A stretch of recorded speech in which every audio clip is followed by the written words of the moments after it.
All right, welcome back, guys, to another episode of the Headless Horsemen Podcast, where we get a little headless, a little reckless, but we bring it in at the end of the day. I'm one of your co-hosts, Optimus Coctimus, joined today with See more butts, man. And welcome to episode 34. We hope you guys had a great Christmas, a great New Year's. I hope you guys got some actual resolutions. I hope you guys actually hit them this year. Don't be a weenie, hit them for what they're worth. But, there was a lot of sports conversation we got to go over. Sorry we didn't get this episode out last week. I was sick. I got decommissioned for about like a week. I don't know what I had, but I got to stop kissing strippers in the mouth. Yeah, bro, you need to stop eating used box. Stop it. Don't judge me. Don't judge me. But, what did you want to get into first? Did you want to go ahead and get into that Dolphins versus, Yeah, man. Let's talk about, not the Chiefs just yet. Oh, The Browns and the Texans. oh, Dude, yeah. the freaking Browns got freaking bent over and just, That defense got exposed. dude, And it's like you played tougher opponents all year and you get freaking worked like that. a rookie QB, A rookie QB and a rookie head coach, mind you. And that white defense, supremacist punching air right now, bro. they thought Joe Flacco returned. I thought he did too. I thought Joe Flacco was finally back, in terms of, but then again, it always happens like this. Yeah, bro. Because like, what the heck? Here's my thing. You overhype things and then things get, freaking beat down. It's like it just seems to be a natural occurring phenomena, because it's like you'll get hyped about some type of sports anomaly, which is Joe Flacco coming back like he did, right? Right. And then it's like, oh, no, he's all washed and everything. I'm like, dude, he just had a really bad playoff game. I think the Texans obviously wanted it more. If we're going to be honest here. Yeah, bro. I think the Browns were just happy to be in the playoffs and say, here y'all doubted us all year, we got here. Well, I was surprised the defense gave up 45. Like, if it was a 14 to 25 game, I'd been like, the defense obviously tried and the offense couldn't capitalize. They got whooped so bad. But 45 to 14 by a rookie quarterback? 3 touchdowns. Bro, he only missed 5 attempts. Yes. So you sit here, you're sitting here and you're telling me, my God, bro, that the biggest thing is going to be, does CJ Stroud go through the second year slump? Yeah. Where they kind of figure you out a little bit. Mm-hmm. Yes. That like we've seen with Trevor Lawrence and Burrow. Well, he got injured for a lot of it. That's why I'm like, it's so hard. Oh, to even yeah. I take that back. I'd say because even Trevor Lawrence got hurt that ankle injury, and you can tell that probably messed with his momentum. But what I'm talking about, it's like you can't. First year, you get away with being able to run a lot of different the offensive schemes that you get. Oh, because they're built around you. But now that they got film on you from that first year, what are you going to do to produce new film that they haven't seen for that second year? The changes that you got to make. You're like freaking Rams that 1 year. Yeah, well, that's what happened. Sean McVay went to the Super Bowl that 1 year, right? Damn, they got it. And then it took them 3-4 years, and they had to go back to the drawing board on a lot of stuff. It's crazy because if you look at the score and you see 13-3, it wasn't a beatdown, but they got embarrassed. It's like they couldn't cross their side of the 50 if they're dependent on it. Well, the thing was, I was watching a video about the Browns offense. They like to run a lot of that play action, but then it's like when you have that the play action where it's just detailed on just sucking paws both the line.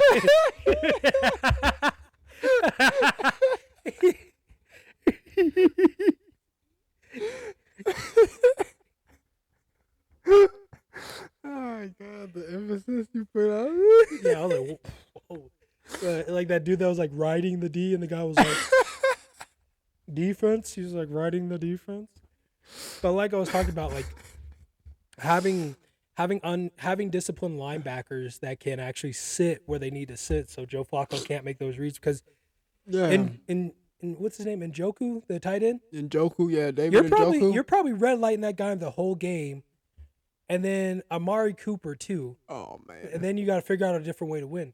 And then it's like they didn't probably have that running game they didn't have that running game they had before. I don't have the stats in front of me, right. But when you have disciplined linebackers that don't get pulled in by the play action, right? What are you gonna do? And the only way you can run very good play action is if you can run a good run game. Mm-hmm. But I I hear mean, you know what I mean. And then it's like But if Joe you can't run the ball, what you run a play action for? exactly. You know? And then the thing is, to bail out, a good way to bail out play action is like, can you get a quarterback that's dual threat enough to run just to get those 2, 3, 4 yards? Yep. And Joe And if Flacco, you don't have a and quarterback, Joe Flacco's like 40. I don't expect, yeah, bro. Joe Flacco 40. yeah. Talked about Like, no. what are you supposed to do if you don't have a quarterback who can extend the play with his legs? exactly And the play action isn't working. when all we need you to do is get 2 or 3 yards because we can't keep throwing the ball out on a playoff because you don't want to mess up your quarterback Right. percentage. We need you to get your yeah like lay it out on the line for the playoffs, dog. We need you to run to scamper to get those 2 or 3 yards in those situations. Yeah, Because now we got to deal with you're trying to run a deep play action with a 3 tight end set on a 3rd and 6. You don't.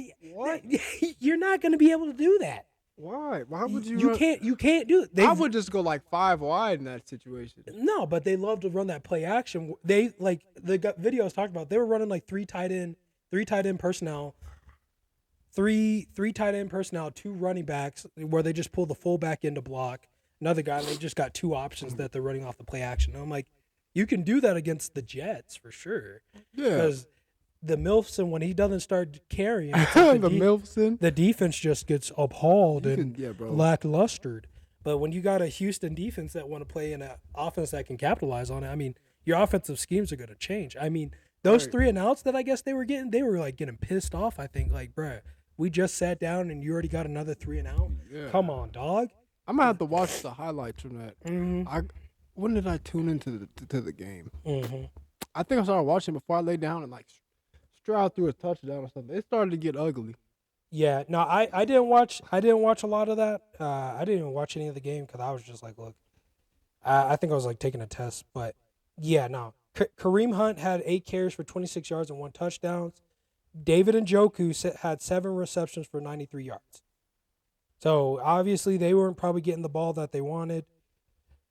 Well, dude, in their team stats, the only place the Houston dominated was the rushing yards. Right. Seems like they just could not capitalize when they had the ball. Because yards 14 points is unacceptable. 13 points by offense that usually puts up probably 21. Yeah. You're under your average. Come on, buddy. And Njoku got 90 yards.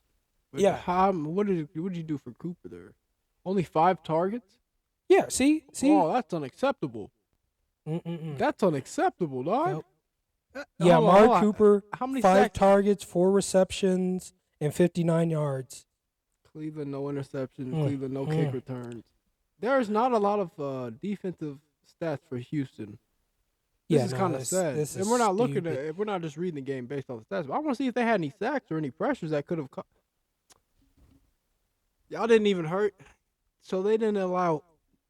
I'm kind of proud of the fact that the freaking Texans didn't allow no sacks. But Yeah, no, this is the fact that the Browns didn't even get one, that's unacceptable. Yeah, look how many third downs that. Only 5 tackles for losses. Dude. Brother, what are you doing? Then check this out. You're Third down conversions for the Browns was 7 for 15. Texans was 2 for 8. Only 5 tackles for loss. Yeah, dude, their defense was not playing at all. Yeah, you're not gonna win jack shit, especially when you don't, freaking get any sacks or pressure the quarterback. Yeah. So Browns had 2 interceptions compared to the 0. How many sacks did the Texans defense have? Do you know? I'm trying to look. They just got team stats. I got it. Yeah, I'm pretty sure you may get it. Browns went for 4 fourth down conversions and was 0-4. They got 4 sacks and 11 tackles for losses. Jesus. Come on, like playa. 4 sacks, 11 tackles for losses. They were screaming at Joe. But now that Joe that Flacco tackle pack, you know what I'm saying? Now that's wrapped up. You know what time it is? What's up? Time to discuss the Chiefs versus the Dolphins. Yeah, we got an honorary Chiefs fan over here, a rider. He wasn't there early on in the days, but he's been riding for Patrick Mahomes and Mr. Fies. No, I'm playing. Hey. I'm playing. But yeah, go ahead and talk about your win today, dog. Go ahead and give us the deets, brother. Well, it all started on a cold day in Kansas City. Oh my God. I'm about to pull up the stats Isaiah stuff. Pacheco doing his thing. She writes catching the ball. Valdez Scaling finally catch the ball. And what you call it? Travis Kelce, you ain't safe neither because you had a drop pass back there. That was terrible, man. That was absolutely unacceptable. Anywho, I just think, how long has Tua been in the league for? About 5 seasons? 4? 4. 4? I think 4, something like that. Miami fans are 50-50 on how they feel about him. Some of them want him gone, and some of them don't. Really? Mm-hmm. But I don't know if you should move on from Tua. Because the grass... No, you're good. I don't know. It just sounds echoey. It may just be my headphones or whatever. But I don't think because with a lot of these quarterback situations where they get rid of one, the grass isn't always greener on the other side. Well, who are they going to replace him with? Exactly. You're gonna. They were talking about they wanted to take a chance in the draft to go for somebody like Bo Nix or another quarterback. They wanted Bo Nix or another quarterback, so it's kind of like, why would you? Do you really want a rookie quarterback taking the reins in Miami? Especially when Tyreek Hill's in his prime right now. Well, I mean, hey, and Tyreek Hill found out the grass isn't greener on the other side too, because he's not going farther in the playoffs. Yeah, 26-7. He was the only touchdown, but it's like after that, you didn't do nothing. Your coach didn't call anything to get you more opportunities and nothing. Oh, they didn't run that special offense anymore. Bro, like it didn't even feel like a playoff game for me to watch. Oh, like at first I was nervous because I don't know which Chiefs team is gonna show up, but after Tyreek Hill had his one play touchdown, I started to calm down a little bit, and then the defense started to play well. We started to stop the run with Mostert. But my favorite part was just seeing how McDaniels really didn't put Tyreek Hill in the situation to thrive as much as you would have liked to see him see. Oh, really? Yeah, bro.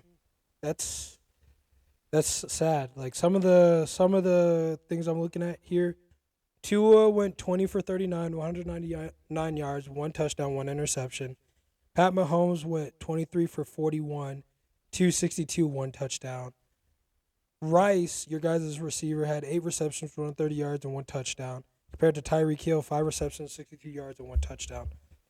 Yeah, wow, dude. Mm-hmm. Yeah, there is no way. I want to see how many targets Tyreek got. Tyreek? Let me see how many targets he got. He had 5. He had 8 targets. Yeah, 8 targets, 5 receptions. Waddle had 5 targets, 2 receptions. Jalen Waddle had 2. Jalen Waddle played like shit, bro. 5 targets and 2. Ass cheeks, man. Same thing. Who else do I want to get on to? Was it Cedric Wilson? I mean Cedric Wilson. 7 targets. Yeah, I ain't mad at it. I ain't mad at it because he got traded and you guys had a I'm not expecting nothing out of freaking Cedric Wilson. The Cowboys traded him, Oh yeah. Yeah, Isaiah Pacheco went off. But freaking Tyreek Hill and Jalen Waddle, hold on, Miami fans, because there was a. Who did you guys beat? Who did you guys whoop on? Who did you guys beat, bro? You guys beat the brakes off of somebody earlier during the season. Oh, the 71-point game? Was that who it was? The Broncos. Yeah. 70-20. What happened since then? Oh no, dog. Like you guys had the same. You pretty much had the same offense. I get defense injuries. Okay, I get it. Understandable. Next man up. It's playoffs. Bottom line. But the offense, like, what happened? That's inexcusable. How in the hell do you go to that? You go from whooping that same team that held that same Kansas City to what? They beat us like what, 21-7? The Broncos did this year. Oh wow. That's the same team, bro. Yeah, who's running? And they beat them 70-20. Yeah. And then you go down later in the season and absolutely wet the bed in Arrowhead. When the No person pun intended. When the person you looked for showed up. Yeah. That's the crazy part. Like, Dolphins fans, how do you even feel about that? I don't blame you. I'd be sitting there pissed at McDaniels. I mean, Tua certainly throwing that pick the way he did, that certainly didn't help. But I'd be sitting there like McDaniels. It's almost like he was a little bit predictable, Well, dude, I mean, I think I was watching a guy talk about how the offense had to evolve last year where they were using motion a lot for, like, their speed guys to get them open to actually get. So when they run those, like, 15-yard post routes, and they can sit, like, literally, like, right behind that safety that may sit in the middle of the field or that linebacker. Right. They would run Waddle in motion, Tyreek Hill in motion a lot of times because they wanted to go ahead and give them a head start because you can't jam that. Right. Once they start, it's too hard to jam. Right. So, and then they start getting their tight ends a little bit more involved with, under route, dink and dunk routes and stuff like that so they can open up the big plays better. Now, the problem is, I think this year's I think a lot of people saw that. If it's not this, they can understand the checkers that Mike was playing. Mm-hmm. And that's probably what happened. And the thing was, it's forcing Tua to actually have to stay in the pocket longer. Yep. Probably makes him a lot uncomfortable. Yep. I mean, he doesn't have the same O-line like he does at Alabama. Well, the NFL, everything is either you got to make that read or you got to make another smart decision. But and also at the same time, it's the blitz packages that some of these teams probably come up with is probably insane.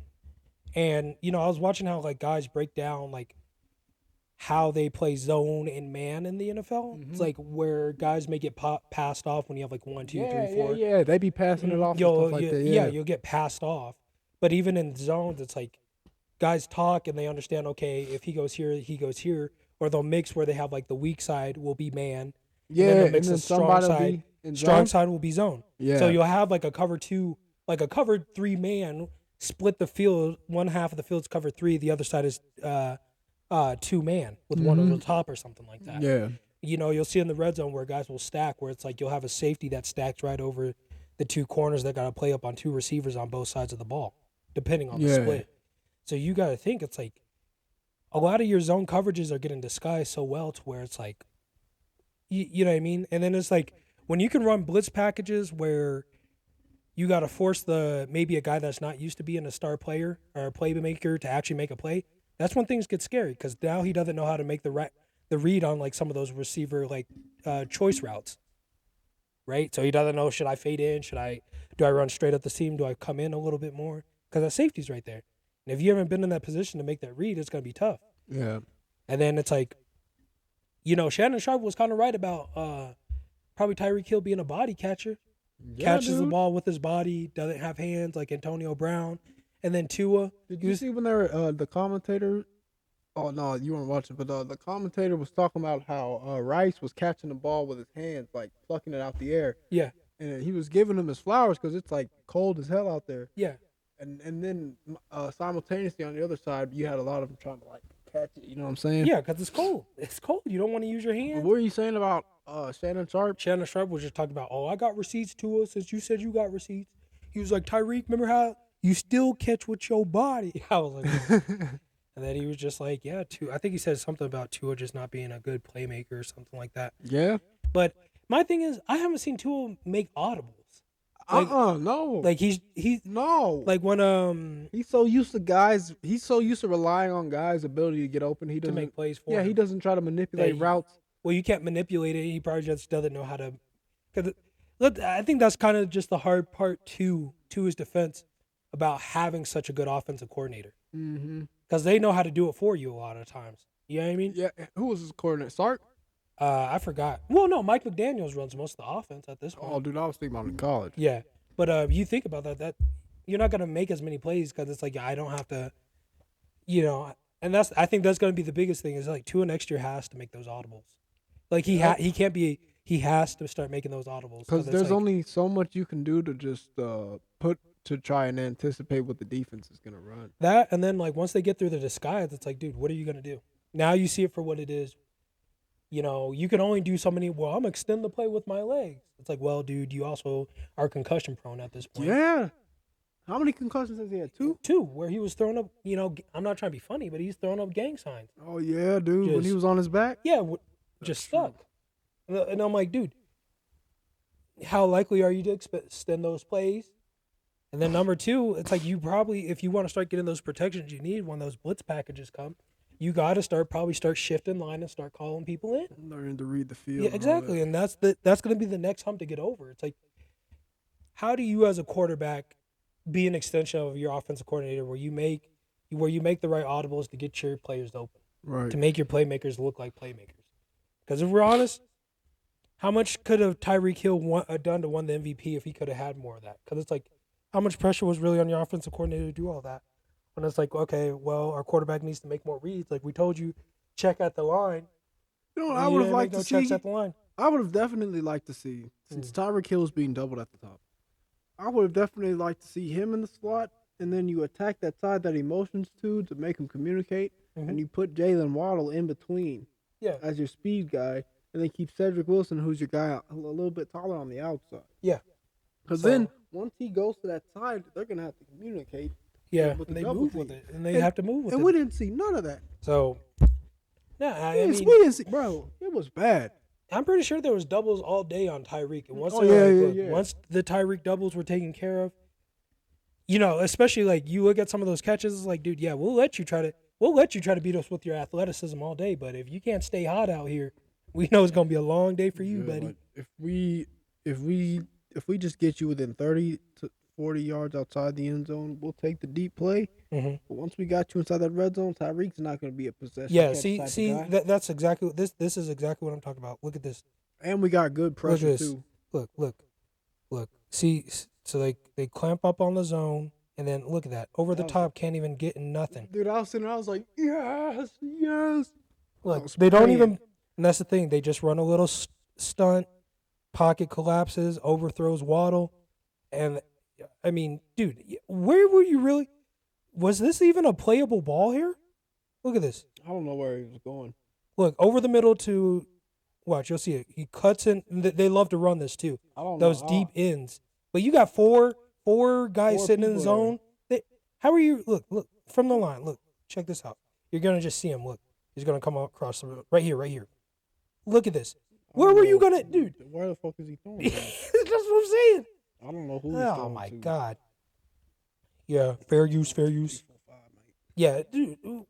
5 people there. Yeah, it was stupid. Because he's, oh, Lord have mercy. Oh, well, you going to get your guy killed doing shit like that. Oh, yeah, for sure. Almost got his head taken off.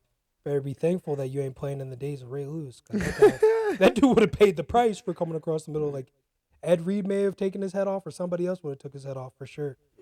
How are you feeling about the Cowboys and Packers today? Oh, that game is going to be a game. Like, right now, we're like, it's like literally hour to hour about Christian Watson and Jair Alexander playing today because of the ankle injury and whatever happened to Christian Watson's hamstring. Jordan Love is doing what he's supposed to do, I think, offensively speaking. I think he's finally figuring it out for what he needs to do to actually make good playmaking calls. He's making a lot of deep shots. He has a lot of confidence in the balls that he's supposed to throw now. And wouldn't it be something if he just came out like a polished quarterback and just started dotting up that Cowboys defense? If we run the ball decent, we will have a chance. Like, I'm talking, seeing the blitzes. Yeah, no, that's going to come down to our run game. We've always been a team that needs to take pride in running the ball. We should try to make it as easy as possible on Jordan Love to make the throws that he needs to make. I just can't believe y'all made it, man. To be honest, at this point, me either. Like, one guy I was watching, he was like, I think we could win 10 games this year. I thought we were going to win like 6 or 8. So 10 games this year is actually really good for Jordan Love. Now, like I said, like a lot of the season came to figuring out. But you look at a lot of great quarterbacks. I mean, look at Tom Brady, for example. Some of those early rings, bro, they were barely getting in on a wild card. Yeah. Like, you know what I mean? As long as they figured out that offense. Yeah, like it took forever to figure out the offense. I think if we can do that, I think we have enough talented receivers to put us in a position. Right. It's just, honestly, and some of it's going to depend on what type of Dallas defense shows up today. If a veteran Dallas defense shows up today, we're going to have a long day. Right. A very long day, because Dallas's defense, dog, it's the only reason they get to the playoffs some days. But then if low Dak turned into high Dak, God. Low Dak if he turns into the high Dak, like, I don't know what I'm going to do. But, yeah, I'm excited. We'll see what happens today. But, yeah, like, it's just going to depend on who we can get into this game. And then other news around the NFL. Max Crosby will request a trade if the team doesn't retain interim head coach Antonio Pierce. Do you think he's going to get hired as the head coach? Oh, I doubt it. The Raiders, dude, if I was Mark Davis, was it Mark Davis that's in charge of it? Of the you're talking about the GM? Mm-hmm. The owner or whatever? Yeah, I think so. Or dude with that ugly bowl Chucky, yeah. Yeah, bro, I would trade Crosby and get a couple first-round picks and just rebuild. You would have run with what they got now? They've been closing out games, dog. No. What has you feeling this way? I'd go after. I'd probably go after somebody like. Honestly, yeah, I'd hope freaking Pittsburgh lets go of Mike Tomlin. All right. Let me make sure. Yeah, we're still good. We're still good. We are live. So anyways, like I was saying, wait, hold on, let me make sure this is working. All right, breaking news, Christian Watson and Jair Alexander will be playing tonight. So yeah. Oh, can you flip the thing back? Mm-hmm. God. Can't believe yeah, just flip it towards us. Oh my God, we're upside down. Yeah, no, we're good now. But yeah, so they're gonna be playing tonight, which is good. I like to hear that. So that's something that's good. But yeah, we'll go ahead and go back. We were talking about coaches everywhere. So yeah, so Antonio Pierce, I think it'll be good if he stays there, just because he has those boys playing. That's why I'd honestly like to see him stay. But I mean, we all know the biggest blockbuster is gonna be where Bill Belichick ends up going. I think Pete Carroll just got moved up to like GM or head scout or something like that. Really? Yeah. He said he said he was fighting for his job. He said he was going out there to fight.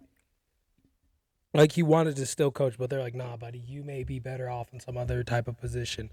And I kind of agree, considering that I don't know if Pete Carroll would have been coaching this long after that Super Bowl loss. Right. You know what I mean? Like, I don't think that. Look, man, that was one of the most questionable play calls of all time. That will haunt Pete Carroll for the rest of his career. Same thing with Russell Wilson, too. Just look at what happened to him now. And I actually feel bad for Russ because of how the Broncos did him. Let's see. Brandon State. What? No. Arthur Smith. Yeah. Okay, I'm just trying Arthur Smith, man. Arthur Smith, bro, you try so hard to be such a cutthroat football coach, and it got your ass canned, bro. You didn't use Bijan or freaking Kyle Pitts at all efficiently to save your life, dog. You know how painful it was for fantasy owners? I'm not even a fantasy guy, but I'm expressing my frustration. All right?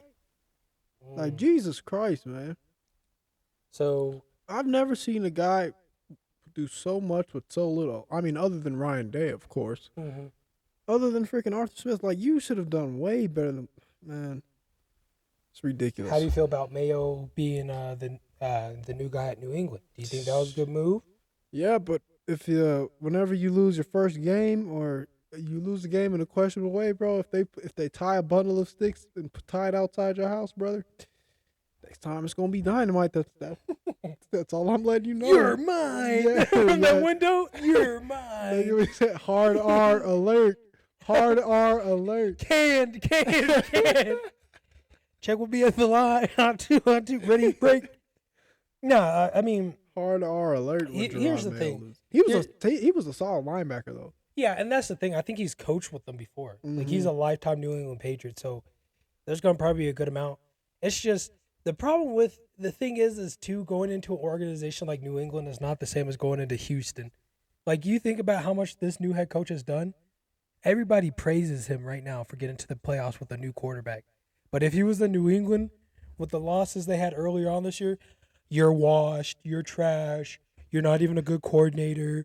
Defensive coordinators usually never make good head coaches. Why are you coaching? Like, you know. But I think that's kind of nice about going into some of those that aren't as hard. I mean, Frank Reich is out. Frank Reich. Carolina Panthers. Panthers. GM? Owner? I think he's the GM or owner. Is he the owner? Nah, if you're getting fired as the owner, dude, like, they had to move stuff in the state. I thought their head coach was somebody else. I think he is the whatever.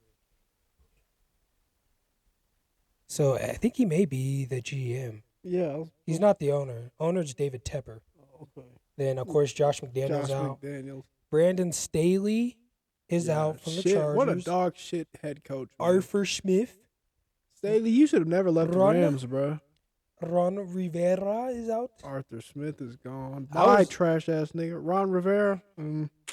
I was surprised Mike Vrabel got freaking snipped. Yeah, they should have given him one more year, man. Well, he was an AFC champion. He won made multiple playoff stings. They're just in a little bit of rebuilding. But the thing was, Did he coach at New England? He was the defensive coordinator, I think, for a while. Yeah, like wasn't he a coach? He was one of them. No. Matt Patricia was. Yeah, he was I think he was like a linebackers coach or something. Something coach? like that. Yeah, something like that. But the thing that didn't help too is I guess they didn't have a good relationship between him and the GM. Him and the GM would butt heads, I guess, and stuff like that. And the owner was like, "I'm gonna choose the GM, I guess." And they're like, "Mike Vrabel gotta go." But I'm just like, you don't get coaches. It's hard to find coaches that players want to play for. Right. That is a hard thing to do. Now, I can understand with the Derrick Henry situation. This is his last year. I think they just let him go, which I think is probably the best thing they could have done for him. Because he's been talking about, like, I think if Mike Vrabel would have stayed, I think Henry would have stayed. But when he got cut or figured out this is what's going on behind the scenes, yeah, I've been like, dude, I'm leaving. If I'm Derrick Henry. Right. Because, let's be honest here.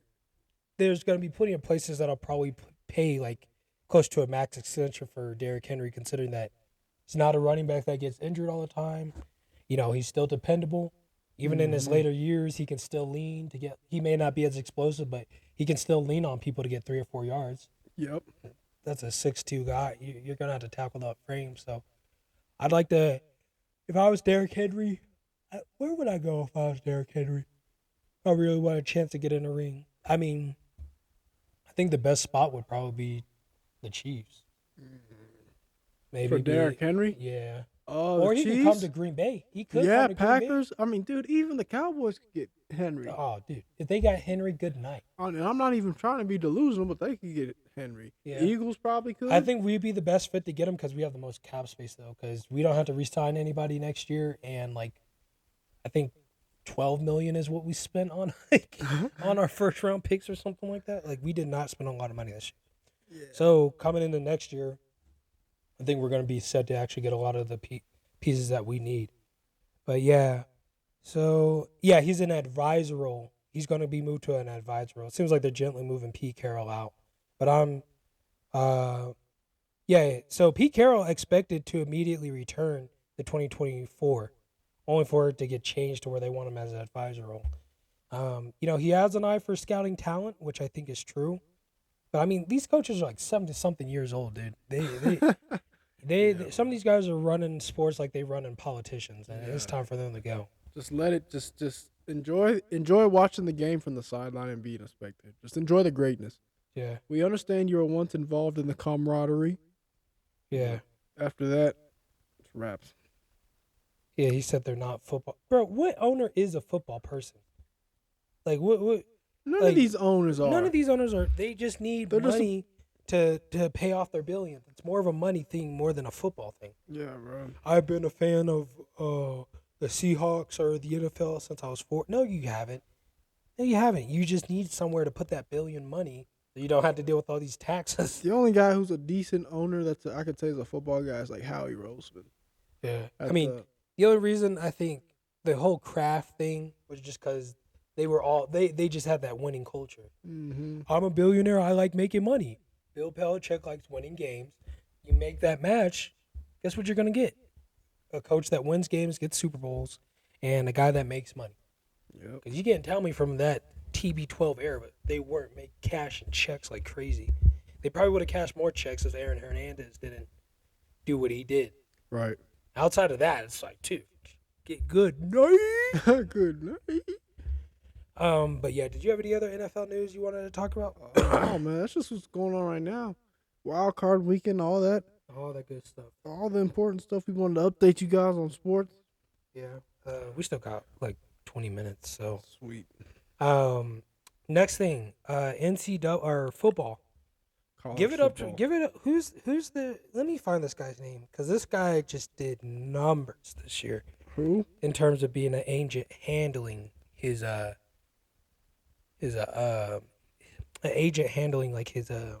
people. What's his name? Jimmy Sexton put on a master class this week. Nick Saban retires his client. He uses the Alabama job as leverage to get raises for his other clients, Dan Lanning, Mike Norvell, and Steve Sarkisian. Holy shit. He then places another client, Kalen DeBoer, at Alabama. And I believe Kalen DeBoer was the head coach at Washington. Yeah, and he came over to take over the Alabama job. Kalen DeBoer. Mm-hmm. So we'll see how that goes. I mean, Alabama may have a good shot of returning sooner than we think. But I don't blame Nick Saban for. Bro, I doubt it. Well, Isaiah Bond transferred. Yeah, we're gonna see what happens. My thing is this: I think it's probably gonna be about a 3 or 4 year, probably rebuild for them. But what also Kirby about to be sitting there like, yes. Kirby about to be. Come down to Georgia. Come down with the dog. Come party with the real dogs. Kirby about. But I mean, everybody was like, Nick Saban want to retire after all that NIL money and everything. I'm like, dude, he's 74. How much more he gave? 72, 74, something He like put that. up one of the best eras in college sports known to man. Yeah, the only other person that could beat it was Wooden with the 10 championships that he had. Reggie Bush is a clown for the shit he did. Exactly. That's what I was getting mad about. I'm like, dude, Nick Saban is 72 years old. Right. You're trying to fight a 72-year-old that got 7 rings? Get the hell out of here. You got beef with the NCAA, not Nick Saban, dog. Yes, they are the ones who took his Heisman, not Nick Saban. And even if he played a Nick Saban team, he would be looking as mid as Leonard Fournette was looking that game when they played Alabama. That's just the bottom line. Marcel Darius in that defense against Reggie Bush. Come on, those man. linebackers were just exceptional. Yeah, like come on, dog. And like my thing was this: McCarron lighting it up, the most laid back of white dudes, just dropping back and killing you. Yeah. So my thing was, it's just I think it was right for him to go. Like when I showed you that video of him and Kirby Smart shaking hands, it was like, I don't know if I can keep doing this. I was like, dude, the way he said it in his voice, I was like, I don't want to blame him if he retired. Yeah. You're 74, you got your Corvettes and everything. You're probably just going to be, honestly, if him and Bill Belichick started a radio show just talking that shit on sports, he's going to be like the president of operations. Nah, they'll probably want him to come back, but he probably just wants to just go off into the, you got about 15 more years left on your life. I'm chilling. I'm probably doing donuts in that Corvette. I'm going to get as many speeding tickets as I can. That's it. That's 70 years, like that coaching's really, he's done that. Yes. And you got to think, won that first ring with LSU and then jumped and was like, I will start the dynasty for Alabama and not turn back. Didn't go to an easier conference. And every coach is trying so hard to find their guy. Yeah, here he is 7 rings later. Seven. Every college, they're struggling, bro. Struggling to find their guy. Exactly.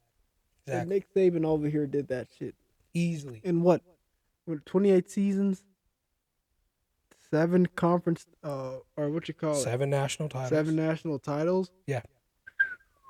10 conference championships? Yeah. Did great. 10 SEC championships at that. Jesus. God dang it. He was like, if I stuck a barometer up your ass, how much effort do you think we were truly giving out here? And I was like, dude, he's speaking right now. This made me want to go, let me go run through a wall right now. I'll do it. It's about effort. But and by God, damn it. You don't have none of it. Would he be throwing that hat, that golfer hat? God. It's cut, damn it. Cut. Come on. Get downhill now. But yeah, if him and Bill Belichick did a podcast just talking football, oh my God, dude, I would just watch that. Oh my God. That'd probably be the only reason I'd ever try to coach football is they start a podcast and I had to listen to them. Because they used to coach together at the Browns. Matt Leinart. I'd appreciate it if you know his fucking name, Edelnut. Okay. And then you got Nick Saban on the other side. Come on, Edelnut. God damn. It's cut, Edelnut. It's cut, damn it. Come downhill. Right there. You see the linebacker chose. Now you choose the right decision. What is the right decision on this route? Yeah, like him, I'd honestly pay to watch something like that. But who's gonna take over now that this vacancy is? I don't care, man. Fuck them. Were OU fans like singing hallelujah because they don't Alabama have fans, bro. That guy that was like, I want to cut off my arm if they put Dabo Sweeney, and I'm gonna beat myself to death with it if they get Dabo Sweeney as the head coach. Y'all Alabama fans had it so good, and then y'all didn't want to show up to games, and then Spoiled. Then you guys complained about not winning by enough games. And then Saban had to call y'all out about it. And now look, it wasn't shit when it was good. Right. And now you guys haven't won a championship in what, 4 years, 4 seasons? Right. And now look at you. Where are we going wrong? We're back. And y'all ain't been back since what, COVID year? The Slovenia year. Come on, man. Yeah.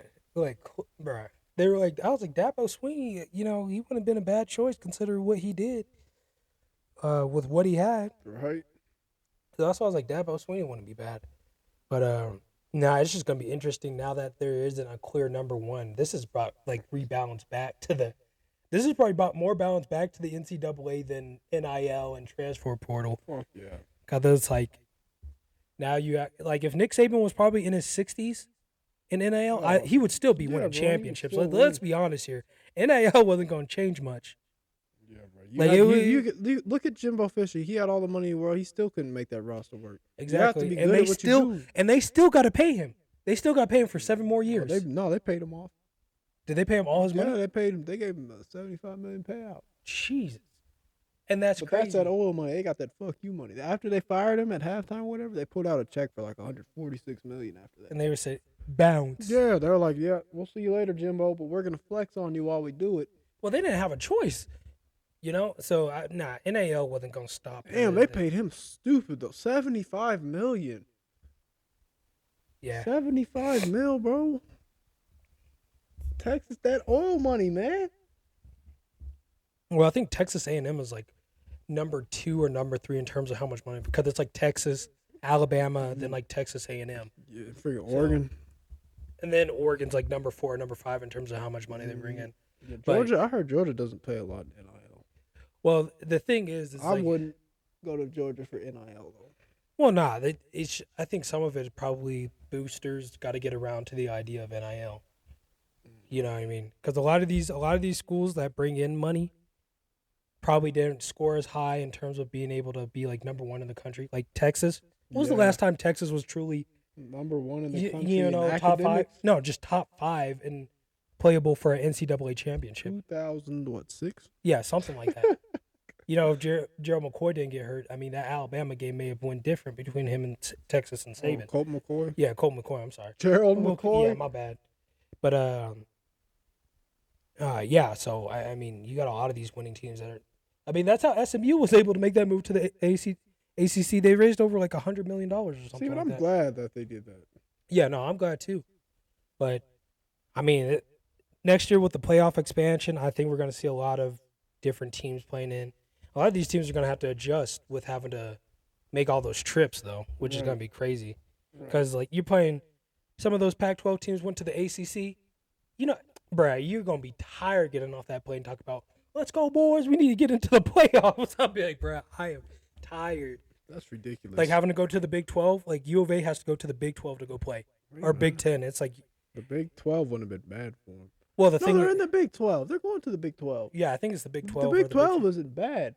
Well, no, but you got to go hop 2 or 3 hours and then go play ball. The furthest team in the Big 12 is Kansas. Yeah, which is Central Standard Time.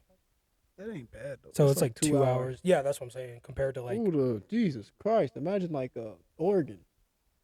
Yeah, that's what Oregon has to do it too, because I think they got to play the Big 10. Yeah, so they're flipping 2 or 3 hours. Dude.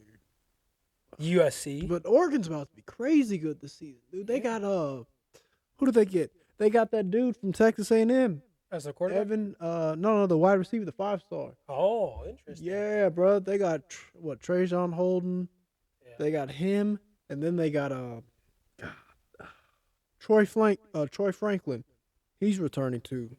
Okay. Man, dude, they're about to be dangerous. And then you got to think, you got Dylan Gabriel, a seasoned dude coming in there, about to throw them the rock. That's dangerous, dog. That's dangerous. Oregon's about to be crazy. And then with that defense they be calling. Yeah.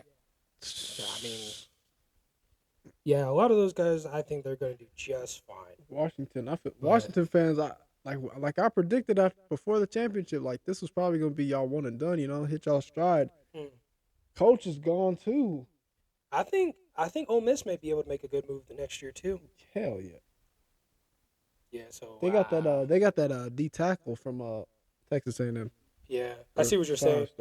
So safety Jake Pope was leaving Alabama to go to Georgia. Alabama's Isaiah Bond enters the Porter.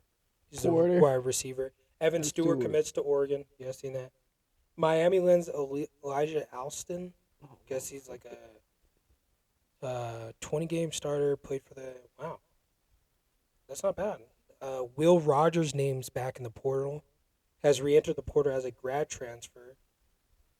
Back on the market. You know that dude at Oklahoma State's a 7th-year senior? Yeah, some of those guys were going on 6, That's getting ridiculous, though, especially for quarterbacks, man. I'm not going to lie. Look, if you're making that money now, you're not going to probably make that money in the NFL. And a lot of those guys know it. Like, if you're a 4th-year, even if, like, you became a 5th-year returner for a running back, I'm not going to hold you not to be like, oh, go. Like, Brett, no, go make your money because, like, you're probably not going to touch those checks when you go to the NFL. Right.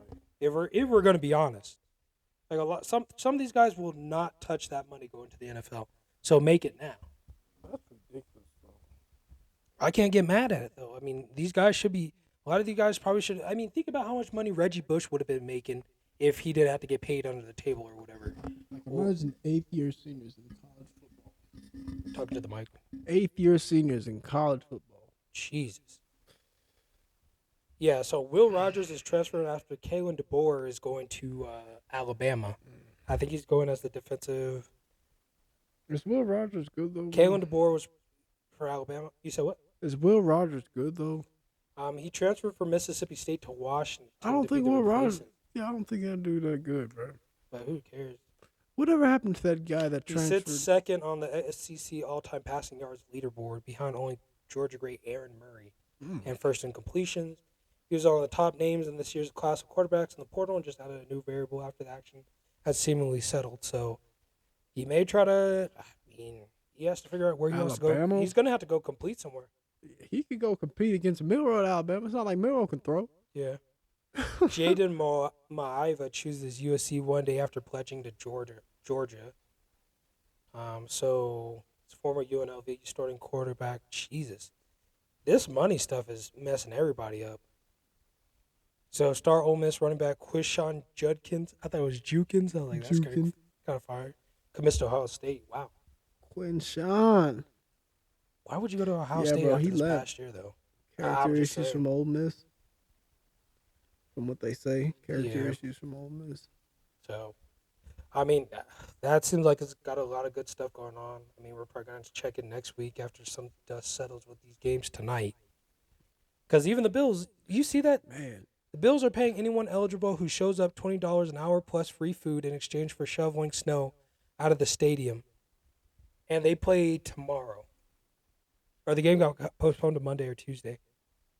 So, I don't know if they're going to be able to get all that stuff done, but it's like, what are we doing?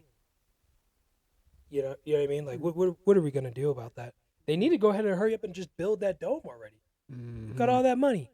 Build that dome. Yeah, bro. Quit being greedy. They need to do something about They need to do something about that. About the issues in the weather. Well, no. What's it called? They need to go ahead and just build that dome like Minnesota did.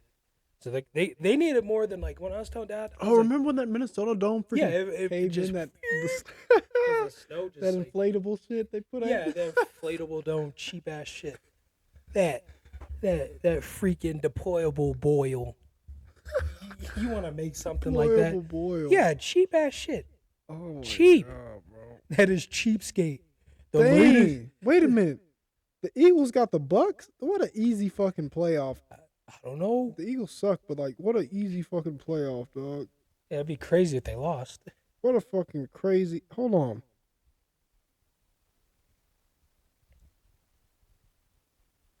I'm gonna see something. Who's injured on the Bucks? Baker Mayfield's questionable. He's questionable again with what? KJ. He just got paid for getting $1 million for winning this game to get to the playoffs, and now you want to be questionable, dog? What? Jesus. So we got the Packers and Cowboys, then we got the Rams and Lions tonight. God, if the Lions lose to the Rams, that game, that's been the game everybody's been memeing about. Because they're talking about the Rams versus Lions. because Matthew Stafford.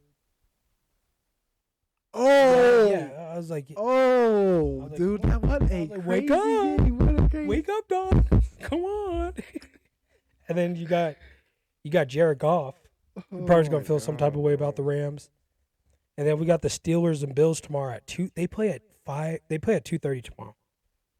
And then if the Eagles lose to the Bucs, I don't want to hear nothing about Jalen being mad about hating losing more than winning ever again. Dude, if the Bucs overrated. Man, see, I was about to go off right now. I'm gonna be so sick. Let me open that last one. I'll be Eagles and freaking Saints, or Eagles and freaking Bucs. God, bro, I'm conflicted. You're conflicted Because Mike Evans could really go crazy, and Chris Godwin could go off. Exactly. Those are some of the 2 best receivers in the league. And Baker Mayfield's having like a resurgence here. Yeah. Because he freaking mopped us. But they're like, absurd. Oh, well, I'm like, dude, the Eagles lost to the Cardinals, dog. And all we got out of A.J. Brown, I don't want to talk about that game. I don't want to talk about it. Let's just throw it under the rug. We should throw you under the rug, buddy. Huh? Yeah, bro. A.J. Brown's not playing because of soreness in his knee. I don't think. From based off of what I was reading. You better throw some ice on it. That cold weather will fix it immediately. Yeah, based off of what I was reading, I don't think. Yep, out. He's out. Yeah, they're going to lose that game. Dude, they're fucking cooked. Yeah, bro. A.J. Brown ruled out versus Buccaneers with knee injury.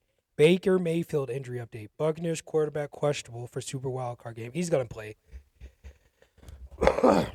They're freaking cooked. I mean, the thing is, Devontae Smith, how hard are you going to work to get him the ball? Yeah. You're going to have to probably run the ball. You're going to probably be doing so many quarterback sneaks. You're going to unveil this whole playbook. Man, the touch push ain't going to be as prominent as it is, especially if they get them to 3rd and long, bro. No, and then you got to do they still have Goddard? Do they still have Goddard as their tight end? I think so. But, dude, all you got to watch out for is Devontae Smith? Yeah. Just weaseling his way around. Yeah. You don't have to watch out for A.J. Brown. and that's the thing. David, all them boys about to do something. Exactly. And my thing is, you got the Tampa Bay Bucks. I would give them the over just because of their defense. Their defense has gone to the Super Bowl. They know what it takes to play against a good quarterback and win games. Yeah. Question is, Baker Mayfield plays tonight. Will he capitalize on those opportunities? Yeah, that's true. And my thing is, I think he is, because it's like, dude, you're Baker Mayfield. You just got $1 million check to get us to the Super Bowl. Right. And you're having a resurgence here after all the ups and downs. L.A., and then the Panthers. The Browns, for some reason, didn't work out, which still boggles my mind to this day. The Browns, the fact that Baker needs to get his jersey retired for the Browns just because he got them their first win into the playoffs. I think did Baker get them to the playoffs? Yeah, I think he did. My thing was he got him the first win. My thing was like Baker Mayfield is having a resurgence here. Finally had the time to get his shoulder healthy because he had that shoulder problem forever, and he loves to play ball. Right. He's just a dog. I mean, you can't do anything about that. When I watched those college highlights the other day, when he beat Bama or whatever, or was it Bama or Georgia, and he played them? Ohio State. Yeah, all of them. No, all of them. Did he beat Bama? Yeah, because I think it was like one of the CFPs.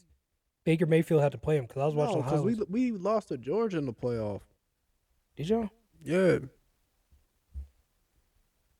CFP. Let me see. How many years did he end up playing? Oh, yeah. With the dramatic double overtime.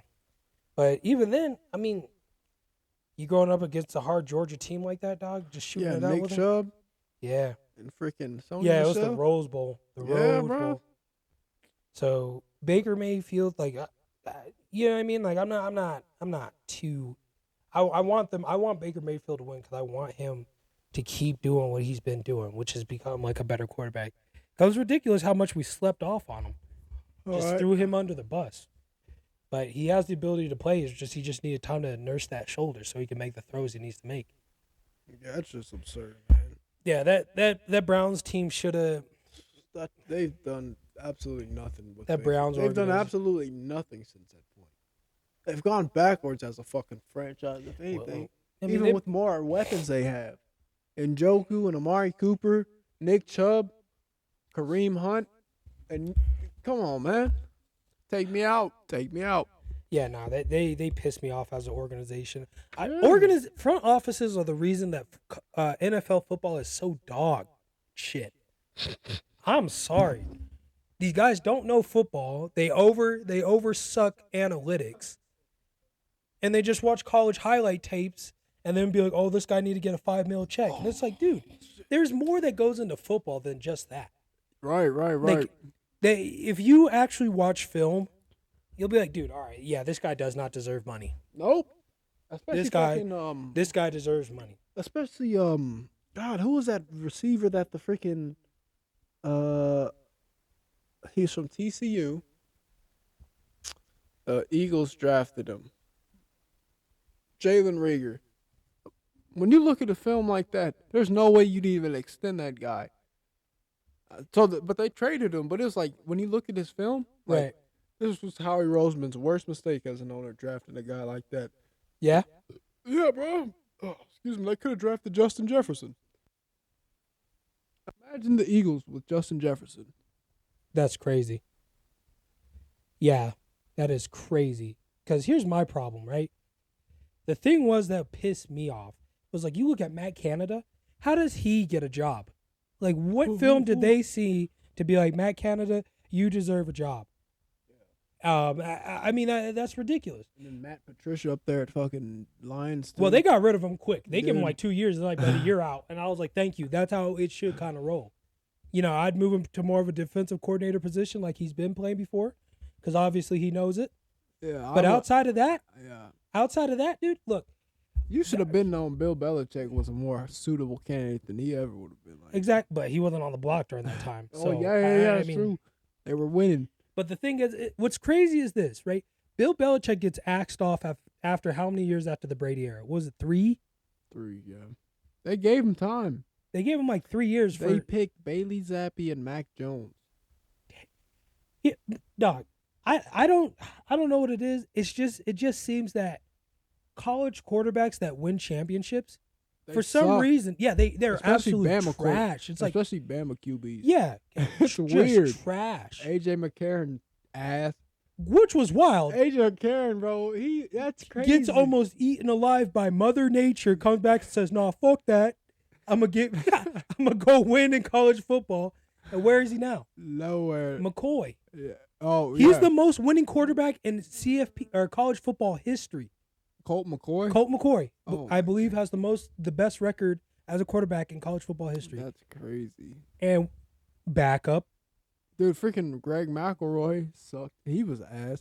Tua's not that good. Jalen Hurts is declining. And then and we look at other quarterbacks. Some of these guys that rate talent are just terrible. Like Mitch Trubisky. How does a dude from North Carolina get it in? What in the hell? He just had he had some good plays, but he wasn't. He just had a strong arm. That was it. The cannon. the cannon. Drew Lock. If Drew Lock had time to develop, I think he would have been a better quarterback. He better than be Mitch Trubisky for sure, dude. Even Geno Smith. Geno Smith is playing good now. If he never got drafted by the Jets and got drafted by an actual system that would have developed him, maybe even the Seahawks' earlier days. Yep. Bro, that man the way he played at West Virginia, he won games.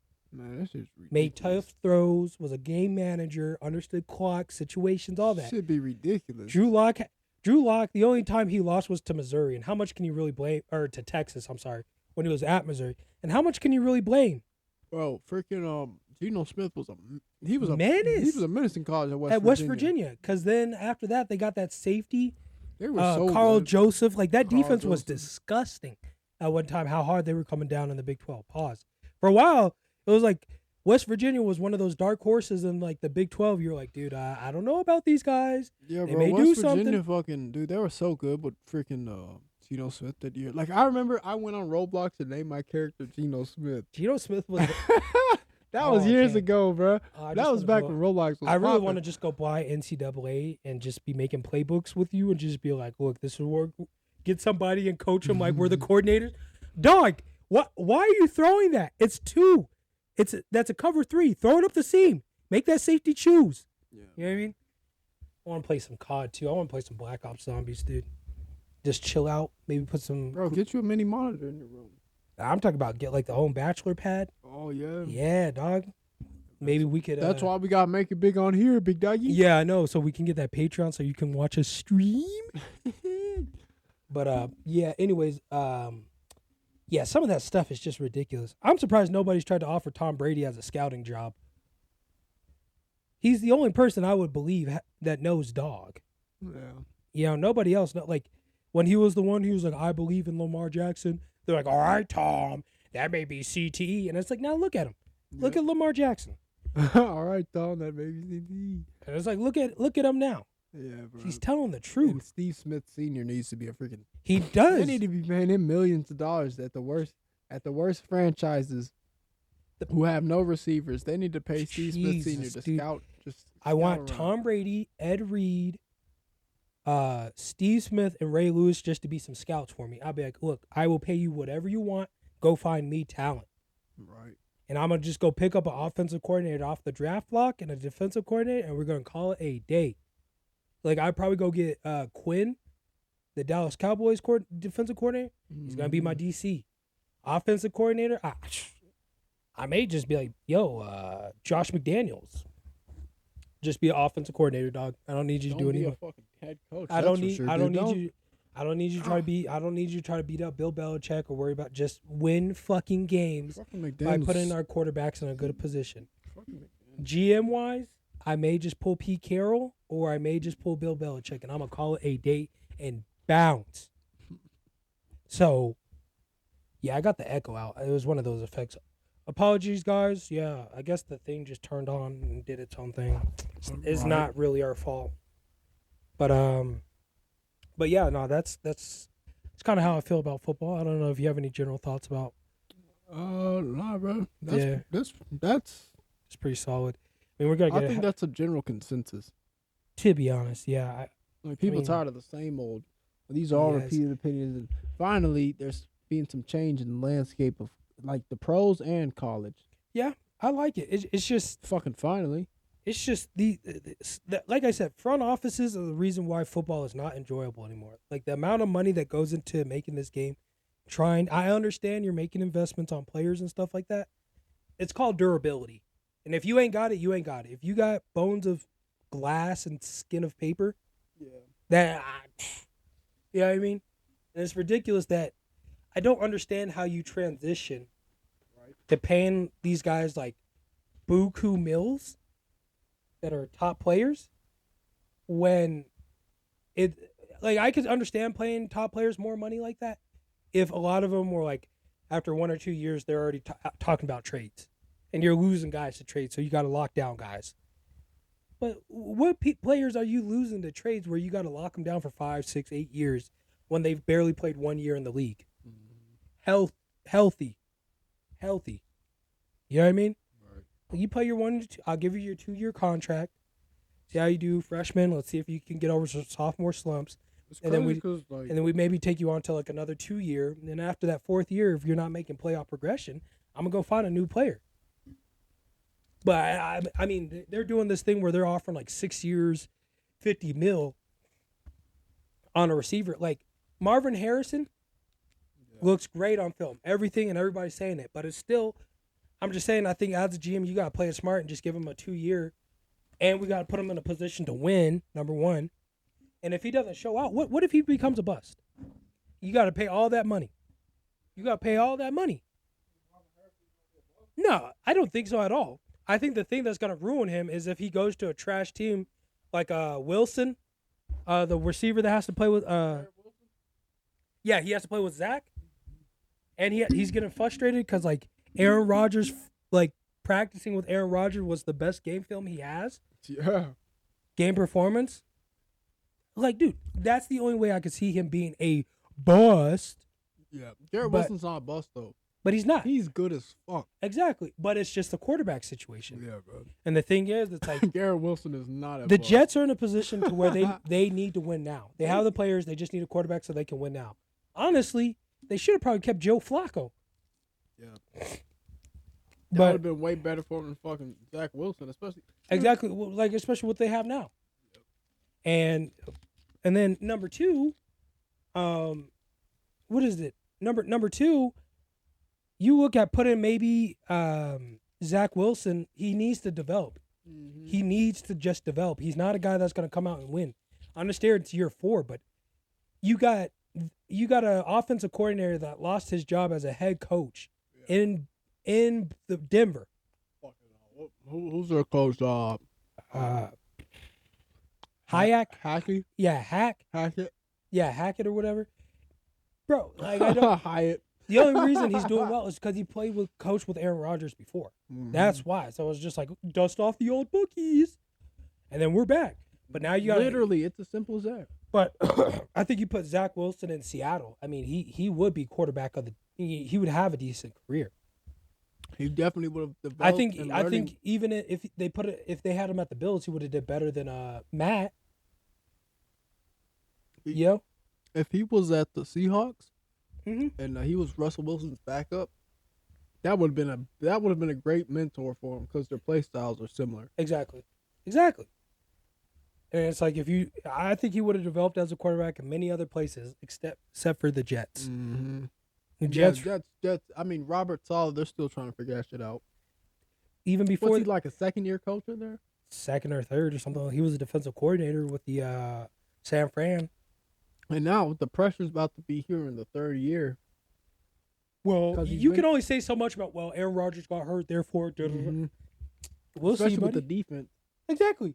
Defense is playing like the Baltimore Ravens defense, where you only got to put up 14 points to win games. But now you want to sit here and no. And so we'll see what happens. Right. But I'm not very optimistic about it. But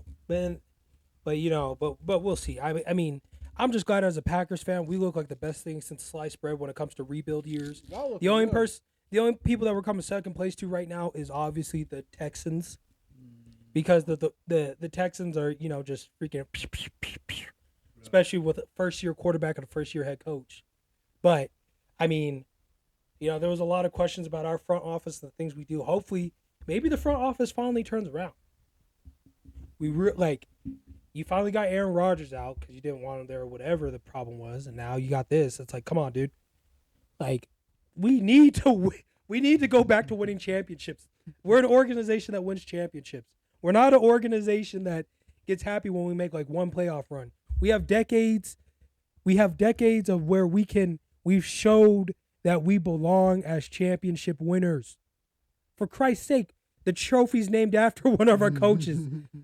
Why? Jesus Christ. Damn, bro. That's the frustrations as a Packers fan. People that understand that are the Steelers. Because the Steelers had that freaking the Iron Curtain. The Patriots are barely feeling it Patriots fans, they're down bad now. Y'all can suck it too, fucking dirty fucking assholes. Yeah, you Bostonians. You Bostonian Samuel Adam motherfuckers. Yeah, bathe in your snow and gripple and grab. Hopper, garage. Yeah, bathe in your snow with your Dunkin' Donuts. Gurgle on it. Yeah, bro. It's crazy how much people on the East Coast love Dunkin'. Whores for it. Yeah, bro. Here we are. We're just Dutch Bros all day. DB all day. Bro, DB over DD, dog. DB over DD. Bro, Dutch Bros lemonade is the best. Yeah. I used to work at Dunkin' Donuts. Yeah, them flat cardboard donuts. Bro, their coffee's not even that good. To me, I wouldn't. Starbucks. I really wouldn't drink Starbucks coffee just tastes burnt all the time. I'm like, what are you doing? Now, I'm a fan of Bustellos. That's all I be brewing at the crib. But when I gotta go out and get a little sippy sip, it's like, you know what I mean? Starbucks is just overhyped. Oh, the Stanley. Let's go. Do we want to talk about the stupid Stanley Cup? Stanley horse. You weenies. You guys make me disgusted. Your weakness is crazy, and you're the reason this country is collapsing. You're weak. And your bloodline deserves to stop at you. You don't get to move your bloodline on. We don't want that around here. Going crazy over a cup that you're just going to fill with water and some Sonic ice. Come on. There is no way in heaven or hell that you just waste $8 or $20 on a cup that you just gonna fill up with just water. Right. Now, I'm not saying you gotta only just keep like coffee in there, but to have a mug that's just a fad is ridiculous. $200. Like, yeah, fast. It's $200. Dog, shit costs. You deserve to be in debt. You deserve to have the golden handcuffs tighten on you, and you deserve to just live in shambles for the rest of your life. Spending $200 on a mug just for a TikTok or just to be in with the crowd is crazy. Should be illegal theoretically. It's like there's no, it's fashionable function. There is no fashion and functional on this, dude. There's nothing on. We're going on for like 45 minutes. That's why I was like, I don't know if you want to talk about, but it is ridiculous. All right, we're good. But yeah, y'all because the 45 minutes take up a lot of space. Well, it's gonna be like 90 minutes total, I think, on here. Oh. Well, no, it's like 60 actually. We missed like 2 weeks. That's why I was like, But yeah, that's disgusting. Disgraceful. But do you have any other shared thoughts you want to give? No, I had to get that shit off my chest about everything that's been going on in football, man. Yeah, I feel that. Because I'm being honest, football's doing a lot better than the NBA this year. Yeah. Lord knows, dog. Like, Jesus. Like, once they showed those stats about how much more the NFL viewership was than the NBA on Christmas. Like, the biggest story in the NBA was the Pistons losing streak. Think about that for a second. 28 games. Like, you're giving the media time for losing. Users. You shouldn't even be putting cameras at their games. I mean, the only other one was Halliburton getting hurt with the Pacers. But I'm just like... And Draymond getting into a fight and Ja getting injured. That's it. That's it, right? Like, Jokic is just doing Jokic things. Warriors fall off, but we're not surprised about that. That play style of basketball. We told y'all back in 2016, we said y'all need a big man. Oh, we got Steph Curry. We're going to chuck up threes forever. Now look at you, getting out-rebounded. You can't make this up. How are you going to get a three when you can't get a rebound? I mean, really? I mean, that's what our coach used to tell us. Draymond Green's going to be able to guard a dude like Jokic or Wembanyama? Speaking of that, I was watching some lowlights of the Spurs. Dog. They don't want to pass to him. Yes. Oh, my God. That is disgusting. Jeremy Sohan is a bitch. All of them. The cut to the basket, and even the announcers were sitting there. Oh, he missed a lob. I'm like, dog, I'm just waiting for you to do the move so I can just throw it up there. Right. I will be the greatest. I will be the greatest Robin to Batman ever known to man. Oh, my God. You couldn't stop the lobs, the pick and rolls, everything. I'm just pass the ball, do my little shimmy cut towards the baseline, and I'm clearing out. Yeah, that's just crazy, man. And I'm like, but the thing is, I think what it is, a lot of those guys want to, the same thing that happened with like LeBron James. Mm-hmm. It's like in his early on career. Oh, he's over. Like, I think there's genuinely, I don't know if they just can't see the play or they're genuinely they're intimidated about Victor Wembanyama really coming here and being the main guy. Yeah, because these guys if you cared about balling like that, you'd be making nice dimes and assists. You'd be getting your assists up looking crazy good. 15 assists. 8, 10. He's averaging a lot of assists, and he's getting defensive rebounds. I'm just playing your help as Wembanyama because all I'm going to let Wembanyama do is just roam the paint. So if I just run guys off the baseline and I don't put Wembanyama in a point to where he has to foul, and I'm forcing these guys to try to shoot floaters, guess who looks great defensively? Mm-hmm. Me. And then we get the rebound. Guess who Wembanyama going to pass the ball to? Me, obviously, because I give him the ball right back. Off a give and go, a pick and pop, whatever you want. But they're not thinking about that, no, because, they care so much. They don't. It's like, how does one guy walk in and just take all the limelight? He's 7'6", but he can score from anywhere on the court. Right. That's why he's making the money you're not. Tell they ass, dog. Like, why, when people are like, oh, why can't I have my cake and eat it too? It's the same reason why you can't, because it was never meant for you. Right. And that's what we're seeing. Like, you want to get jealous, get mad, and be no, give him the ball. Right. The only orders I'm barking is just like, hey, dude, I think you could get a better mismatch if you work the baseline a little bit harder. If I come down and set the pick. Right. Then you can get a guard on you on the low block and do whatever you want. And if they double team, just look for me in the corner, dog. And then I'm going to just run and go. Right. Just like that. That's it. But, yeah, nah. I mean, Zion is finally, I haven't heard Zion's name in the news, which means he must be doing well finally. Finally. Yeah, bro. Zion finally staying out of trouble. Thank God. The only team I'm excited that I want to see to maybe do some damage is I want Sacramento to put the sword in the Warriors' chest and end it for all. Wait, who? The Sacramento Kings. Oh, yeah. They need to get their get back. Yeah. I mean, I want that. Put them out of their misery. Put Old Yeller down. Put Old Yeller down. Steve Kerr just bitching all the time. I'm getting tired of him. Yeah, bro. Steve Kerr annoying himself for that shit. Jesus. Bitch ass nigga. So, but yeah, I think we got everything we had to say out. Hell yeah, man. But yeah, baseball's about to turn around. Ooh. But that'll be it for another episode, guys. So, but yeah, so you don't have any closing remarks or anything like that? No, man. All right, sounds good. Thank you for joining us for another episode of the Headless Horsemen Podcast, where we get a little headless, a little reckless, but we bring it in.